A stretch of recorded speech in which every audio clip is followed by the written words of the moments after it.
Assalamualaikum warahmatullahi wabarakatuh. Kami dari kelompok 1 akan menjelaskan tentang peminjaman dan pengembalian buku.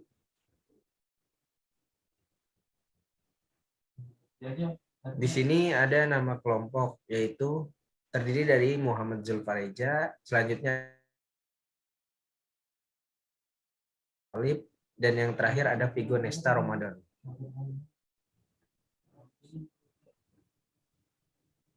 Pertama-tama saya akan membahas tentang definisi perpustakaan.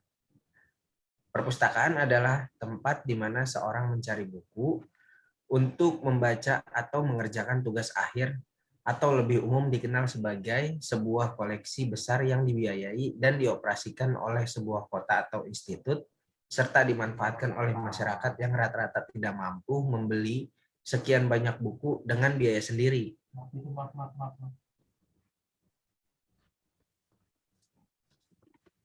Di sini juga ada fungsi dan tujuan perpustakaan. Untuk fungsi yang pertama, ada sebagai sumber kegiatan belajar mengajar.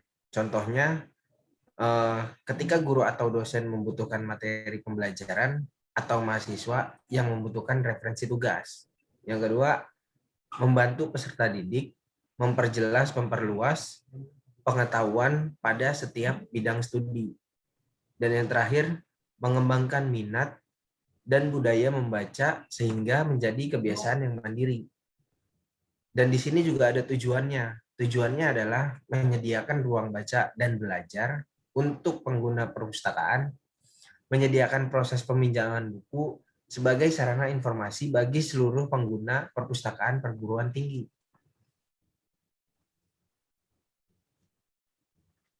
Dan di sini kami menggunakan bahasa pemrograman Python. Dan Python dapat dikategorikan bahasa pemrograman paling mudah dipahami oleh pemula atau mahasiswa. Selanjutnya, kami akan menjelaskan sistem yang sudah kami buat.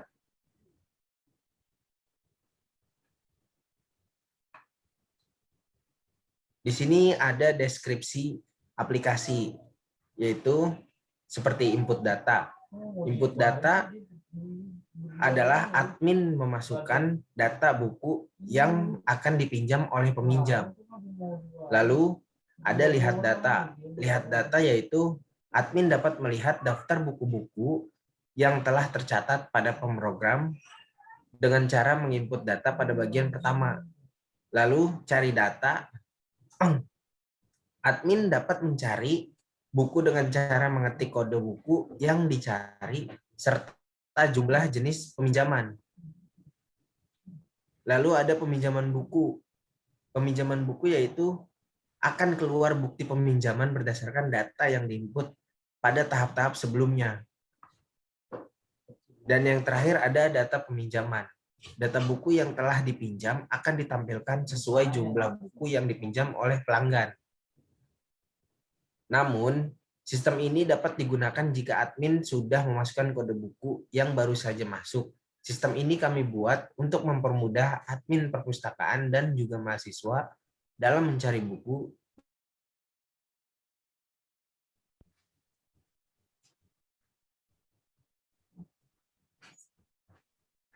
Kami membuat sistem ini dengan mempertimbangkan sistem yang ada, lalu kami memperbarui menjadi lebih mudah dan praktis. Adapun di sini kelebihan dan kekurangan pada sistem yang kami buat. Kelebihan dari program ini adalah seperti pencatatan buku, pencarian buku, peminjaman buku, dan pemeliharaan data. Dan kekurangannya adalah tidak membahas tentang pembelian buku atau penjualan buku. Lalu ada tidak membahas tentang pembuat sebuah laporan.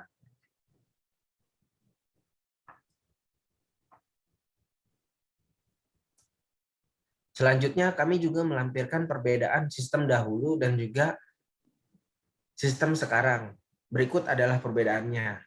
Sistem dahulu, mahasiswa harus antri dalam peminjaman buku. Yang kedua, membutuhkan banyak karyawan perpustakaan. Dan yang ketiga, mencari buku secara manual. Dan sistem sekarang dapat mengurangi jumlah antrian siswa, proses pemeliharaan data lebih cepat dan mudah diakses, dan tidak dapat membanyak butuh tenaga kerja.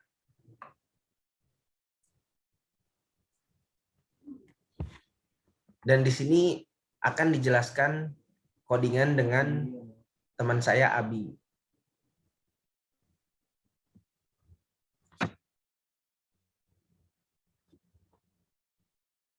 Selanjutnya,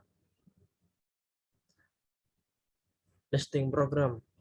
Cara kerja program kami menggunakan tipe data Python bermacam-macam. Di sini saya akan menjelaskan sedikit codingan dari program kami, yaitu peminjaman dan pembelian buku. Di sini untuk tipe program ini biasanya memiliki fungsi bermacam-macam. Tipe datanya yaitu ada string, ada tipe data list, integer, dan def. Untuk fungsi def di sini pada pembuatan program yang kompleks dan memiliki banyak fitur, kita diharuskan menggunakan fungsi. Sebab apabila kita tidak menggunakan fungsi, bisa jadi kita akan kerepotan dalam menulis kode programnya karena banyak yang harus ditulis. Di samping itu, fungsi adalah grup atau blok program untuk melakukan tugas tertentu yang berulang berfungsi membuat program jadi unusable atau yang artinya bisa didefinisikan sekali, namun dapat digunakan berulang kali. Dan di sini ada fungsi for in rank. Untuk for in rank di sini dia perulangan. Dan selanjutnya akan dijelaskan kita Hafiz Udin. Di sini adalah tampilan dari hasil running codingan kita yang tadi. Di sini ada kode buku, ada jenis buku, dan juga ada harga jaminan. Nah, untuk kode buku kimia itu adalah huruf K dengan harga jaminannya 2.500. Dengan sini ada buku fisika dengan kode bukunya F dengan harga jaminan Rp2.000, dan buku biologi kode bukunya B dan juga harga jaminannya adalah Rp1.500. Banyaknya jenis buku yang kita pinjam karena di sini ada hanya baru diinput 3 jenis buku, jadi kita jalankan dengan 3 jenis buku. Jenis yang ke-1 kita jalankan dengan buku kimia dengan kode K, ya. Banyaknya buku yang kita pinjam, banyaknya buku kimia yang kita pinjam. Misalnya kita pinjam 3 buku kimia, dan banyaknya jenis yang kedua adalah buku fisika. Kita pinjam buku fisika dengan kodenya F. Buku yang kita pinjam fisika 3 buku. Jenis yang ketiga adalah biologi. Kode buku biologi adalah B, yang buku kita pinjam adalah 3. Oke, di sini langsung muncul tampilan hasil total banyaknya jenis buku dan banyaknya buku, jumlah buku yang kita pinjam. Di sini ada buku kimia, fisika, dan biologi. Kita minjam sebanyak masing-masing 3 jenis buku.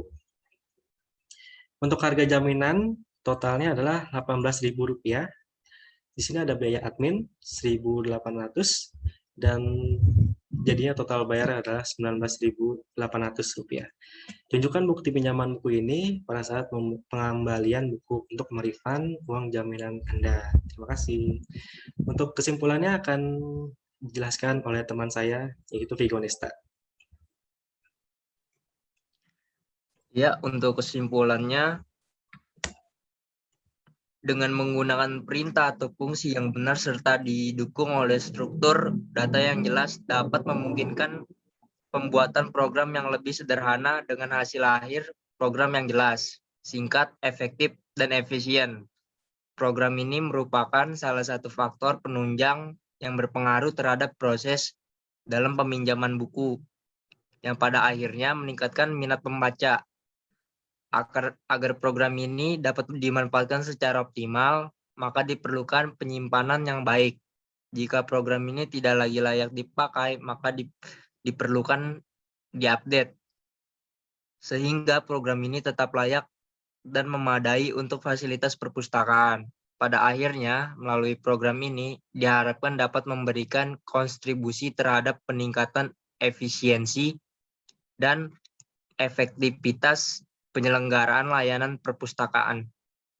Sekian presentasi dari kami. Kurang lebihnya mohon maaf. Wassalamualaikum warahmatullahi wabarakatuh. Warahmatullahi